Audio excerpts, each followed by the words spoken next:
Di sebuah danau, orang-orang tengah menjalankan aktivitasnya seperti biasa. Di sana ada seorang ayah yang mencoba menghibur anaknya dengan melakukan beberapa atraksi renang di danau itu. Ia pun cukup sukses membuat anaknya tertawa gembira.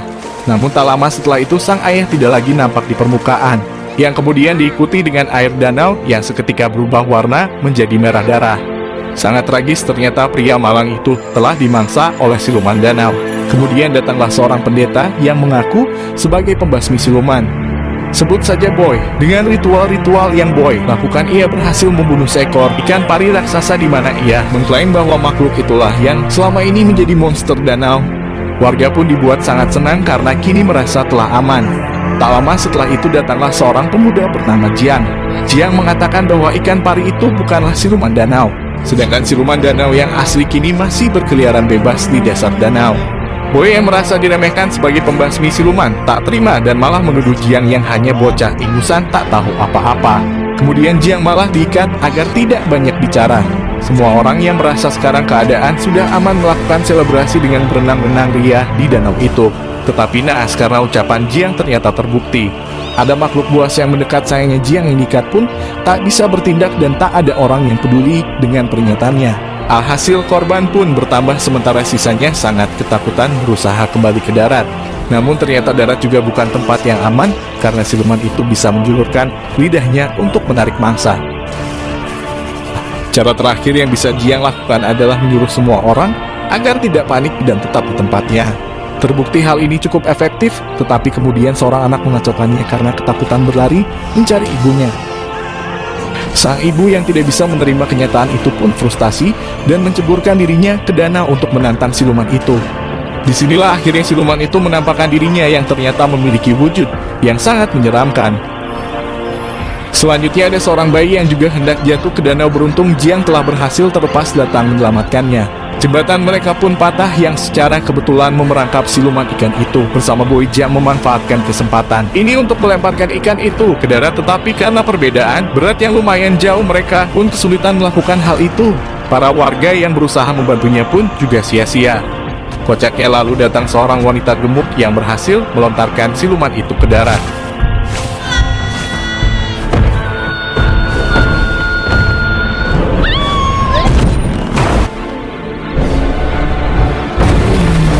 Siluman yang kehabisan waktu melemah sehingga berubah ke wujud semula yang menyerupai manusia. Warga yang emosi berniat menghakimi siluman itu dengan berbagai senjata. Namun Jiang menghentikannya dan memohon agar diberi kesempatan untuk menyelesaikan tugasnya ini sebagai pembasmi siluman profesional. Lantas ia pun segera membuat persiapan dengan mengeluarkan senjata andalannya yang ternyata hanya sebuah buku kumpulan lagu anak-anak. Dengan ritual ini harapannya ia bisa memberikan siluman itu pencerahan. Tetapi aksi kocaknya ini tidak menghasilkan apa-apa. Justru siluman itu malah emosi dan berbalik menyerangnya. Tiba-tiba datanglah seorang pembasmi siluman wanita bernama Duan yang menghentikan siluman itu, menghajarnya dan menyegelnya di sebuah kantong ajaibnya. Lalu ia menemui Jiang untuk memastikan apakah dia juga benar-benar seorang pembasmi siluman. Jiang berusaha meyakinkannya dengan menunjukkan buku ritualnya yang ia percayai dengan kumpulan lagu anak-anak itu bisa membuat siluman menjadi baik. Jiang yang merasa sedih dan kecewa pergi menemui gurunya untuk menceritakan kegagalannya hari ini. Sang guru lalu menjelaskan bahwa siluman sungai yang baru saja ia hadapi dulunya adalah seorang manusia yang baik. Pada suatu hari ia menyelamatkan seorang anak di sungai, tetapi warga salah sangka dengan mengiranya adalah seorang penculik. Lantas mereka pun membunuhnya dan membuang jasadnya ke sungai sebagai makanan ikan. Tumbuh kebencian yang sangat besar di dalam jiwanya sehingga ia berubah menjadi siluman untuk menuntut balas. Di sini Jiang mulai ragu dengan kemanjuran buku lagu anak yang diajarkan oleh gurunya itu. Bukankah lebih efektif jika ia membasmi siluman itu seperti pembasmi siluman yang lain? Sang guru lalu menjawabnya bahwa membunuh bukanlah cara yang baik. Menghilangkan sifat jahat dan memelihara kebaikan adalah cara terbaik yang bisa dilakukan. Lalu ia juga kembali menyemangati Jiang yang terlihat telah frustasi. Di tempat lain, dua orang remaja datang ke sebuah restoran di tengah hutan. Di sana mereka disambut ramah oleh pelayan yang menunjukkan menu makanan, yaitu puluhan daging babi panggang. Sebagai langkah akhir, si pelayan mempertemukan mereka dengan bosnya, seorang pria glowing yang mempesona. Sampai pria itu membuka mulutnya yang ternyata sangat mengerikan. Mencoba melarikan diri di sana, mereka baru sadar kalau ternyata puluhan babi panggang itu perutnya berisi jasad manusia. Beberapa lama setelahnya Jiang juga mendatangi restoran itu. Di dalam ia melihat para pengunjung lain yang sangat menikmati makanannya. Namun bagaimanapun juga ia ini adalah seorang pembasmi siluman. Dengan mata batinnya ia dapat melihat mayat-mayat yang berserakan di tempat itu. Ketika ditunjukkan menu babi panggang dengan jelas, ia melihat perut-perut babi itu dipenuhi oleh daging manusia.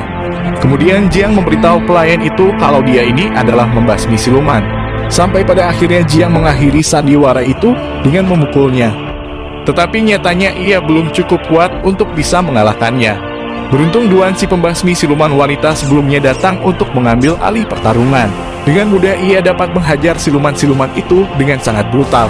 Meskipun kalah jumlah ia jauh lebih unggul dengan menggunakan geleng-gelangnya sebagai senjata untuk menghancurkan para siluman itu. Ternyata siluman-siluman itu hanyalah pemanasan. Sekarang tibalah akhirnya ia berhadapan dengan sang bos mampu mengimbanginya. Beberapa kali terkena serangan membuat siluman itu menampakkan wujud aslinya yang ternyata adalah jelmaan dari siluman babi hutan. Siluman ini pun tak mau kalah, ia pun mengeluarkan senjata andalannya yang mampu melukai Duan. Begitu ada kesempatan, Duan langsung menyuruh Jiang untuk membantunya dengan mencium siluman babi itu. Awalnya Jiang menolak karena melihat siluman itu memiliki wajah yang sangat mengerikan. Sampai secara tak sengaja ia melakukannya yang membuat siluman babi itu tersedot di dalam dirinya. Duan kemudian menciumnya sehingga siluman ini kini beralih di tubuh Duan. Terakhir ia memasukkan siluman itu ke kantong ajaibnya. Namun sayangnya siluman itu sangat kuat sehingga kantong andalannya itu pun hancur dibuatnya. Melihat situasi yang semakin mengkhawatirkan, mereka pun kabur meninggalkan tempat itu yang runtuh. Tiba di sebuah sungai yang aman, Duan buka pakaiannya dan menyuruh Jiang menekan luka di dadanya menghentikan pendarahan. Jiang yang memiliki cita-cita menjadi biksu pada awalnya menolaknya. Namun karena ini mendesak, ia pun dengan terpaksa melakukannya. Namun ternyata Duan memiliki perasaan yang lebih kepada Jiang sehingga kini ia meminta Jiang untuk menciumnya. Tak ingin hilaf, Jiang pun menolak dan segera meninggalkan tempat itu.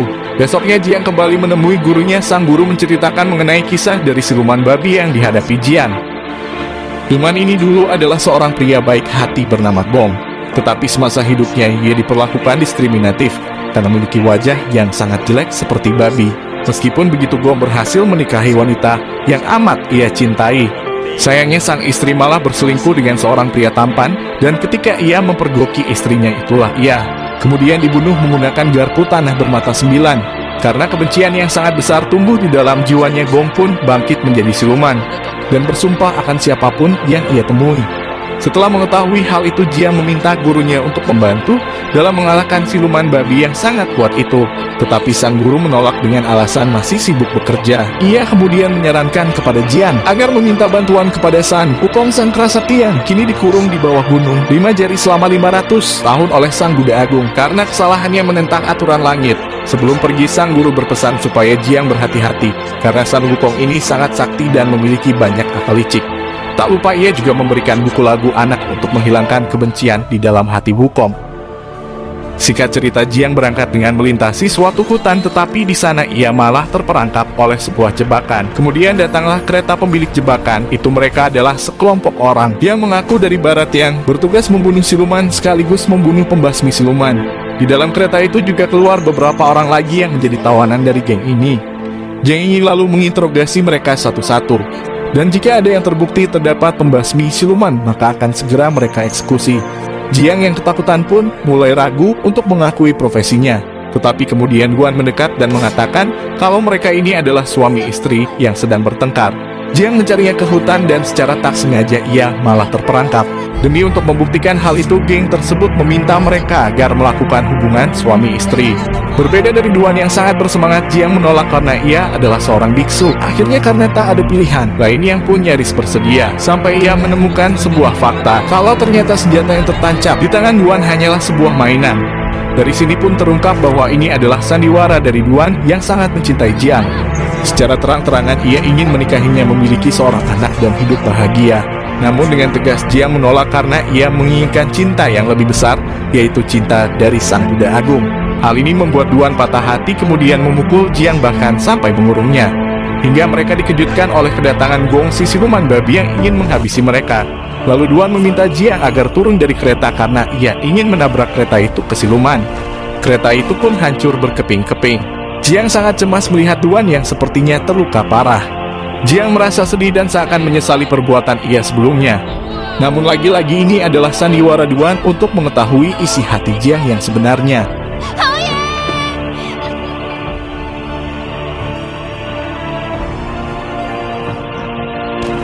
Gong yang terpental ternyata tak terluka sedikit pun dan siap melancarkan serangannya lagi.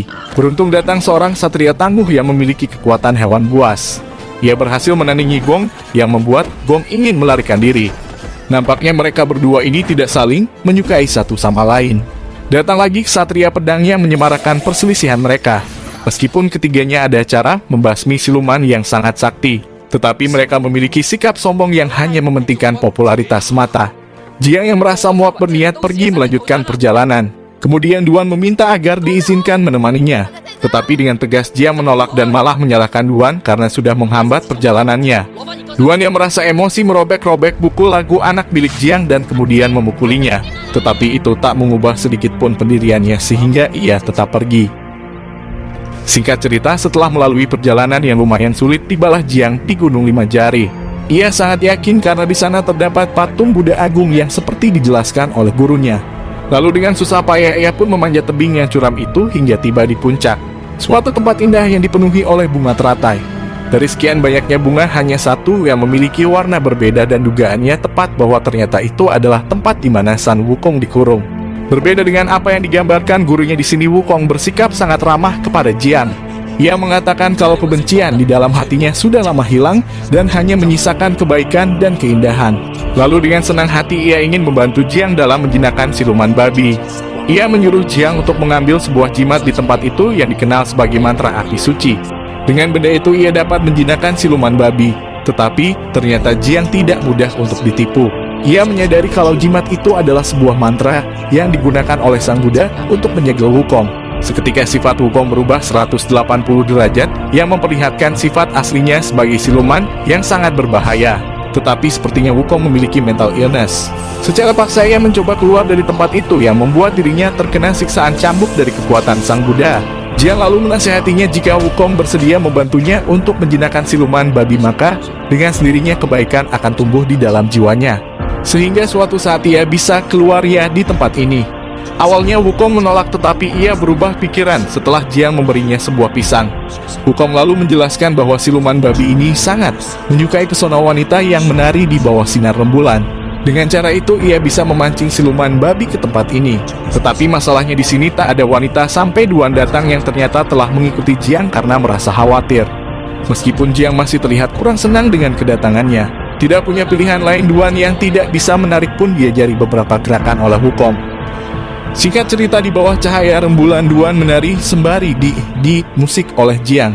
Dari sinilah akhirnya Jiang menyadari bahwa Duan tidak seburuk yang ia pikirkan dan sedikit menyesali perkataan kasarnya sebelumnya. Akhirnya siluman babi itu pun terpancing untuk datang ke tempat itu. Wukong lalu memanggilnya untuk masuk ke dalam lubang dan dengan sihirnya ia berhasil mengubah wujud siluman babi itu menjadi babi kecil yang menggemaskan. Kini dengan mudah Duan pun bisa memasukkan siluman itu ke dalam kantong ajaibnya. Setelah semua itu usai, Duan kembali mengungkapkan perasaannya kepada Jiang. Ia memberikan cincin kepada Jiang sebagai bukti perasaannya. Namun sayangnya Jiang yang masih berharap menjadi biksu bersikeras menolaknya, bahkan sampai berniat menghancurkan jarinya sendiri. Duan yang merasa sangat patah hati, akhirnya pun sadar bahwa cintanya memang bertepuk sebelah tangan dan kini tidak akan berharap lagi. Ketika mereka akan berpisah, Wukong mengatakan bahwa sudah lama ia tidak melihat indahnya cahaya rembulan terhalang oleh teratai putih. Jiang yang bersimpati mencabut teratai itu, tetapi ternyata itu adalah sebuah segel yang sebenarnya. Hasil tempat itu pun runtuh dan kini Wukong berhasil terbebas. Ia menampakkan wujud aslinya dan berniat membunuh Jiang. Jiang yang sudah terpojok lalu berdoa kepada Sang Buddha yang membuat Wukong semakin emosi. Ia menyiksanya dengan mencabuti rambut Jiang sehingga membuatnya botak. Tak lama setelah itu datanglah 3 pembasmi siluman yang sebelumnya, yaitu Ksatria Hewan Buas, Ksatria Kaki, dan Ksatria Pedang. Pada awalnya Wukong diremehkan karena perawakannya sangat kecil. Mencoba unjuk kebolehan Ksatria Hewan Buas maju terlebih dahulu untuk melancarkan serangannya. Tetapi dengan mudah Wukong dapat mengawasinya dan malah memakan Ksatria itu hidup-hidup. Giliran Ksatria Kaki yang menyerangnya menggunakan injakan telapak kaki raksasa. Pada awalnya ia sangat sombong dan yakin dengan kakinya itu dapat mengalahkan Wukong. Namun karena tubuh Wukong yang terlalu keras, kakinya pun malah berlubang. Terakhir, Ksatria Pedang membuka kotaknya yang berisi beberapa pedang kecil. Dengan mantra yang ia rapalkan, pedang itu pun berubah menjadi sangat tajam dan langsung melesat ke arah Wukong. Wukong lalu menangkap pedang itu, namun ia malah ikut terlempar ke udara. Ksatria Pedang memanfaatkan kesempatan ini untuk mengeluarkan seluruh pedangnya dan menyerangnya secara bertubi-tubi. Lagi-lagi Wukong pun lebih unggul dengan bisa menghindari semua serangan itu. Lalu Ksatria menyatukan seluruh pedangnya untuk melancarkan serangan pamungkasnya. Meskipun Wukong gagal menangkisnya menggunakan Toya Sakti, tetapi dengan tubuhnya yang sangat keras, pedang itu pun malah hancur berkeping-keping. Kemudian Wukong mendekat dan langsung membakar para pembasmi siluman itu hingga hancur menjadi debu. Kini tersisa Jiang sendirian. Ini akan dihabisi oleh Wukong. Tetapi kemudian Duan datang dan langsung menentang Wukong. Sayangnya apa daya level mereka terpaut terlalu jauh. Duan menerima serangan fatal dari Wukong yang membuatnya harus meregang nyawa. Di saat-saat terakhir, Duan mengatakan bahwa ia benar-benar tulus mencintai Jiang. Jiang membalasnya dengan mengatakan bahwa sebenarnya ia juga sudah lama jatuh cinta kepada Duan. Terakhir, Jiang mengabulkan keinginan yang selalu diminta oleh Duan, yaitu melakukan sebuah ciuman. Di sampingnya, Jiang melihat buku lagu anak-anak miliknya yang ternyata sudah Duan perbaiki. Jiang lalu membacanya dan seketika seluruh lukanya pun sembuh serta ia diselimuti oleh cahaya Sang Buddha dengan doa yang ia panjatkan. Patung Sang Buddha pun bangkit kembali. Tetapi Wukong yang sangat emosi segera menghancurkan patung itu dengan hanya sekali pukulan. Tidak berhenti sampai di sana, di angkasa Sang Buddha Agung muncul dan menyerang Wukong dengan jurus tapak Budanya. Wukong mencoba menahan sekuat tenaga hingga berubah ke wujud kera raksasanya. Tetapi nampaknya meskipun ia keras sakti, sangat mustahil serangan sekuat itu.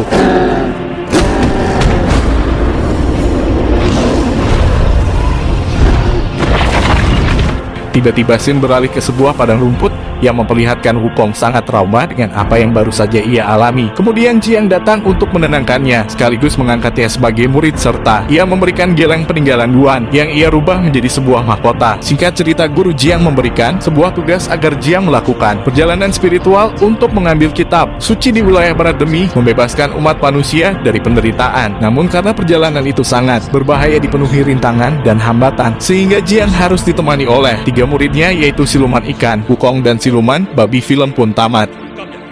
Nah, itu dia guys keseluruhan alur cerita film Sun Wukong Journey to the West John Curing the Mons 2013. Oke guys, sampai jumpa di video selanjutnya, bye bye.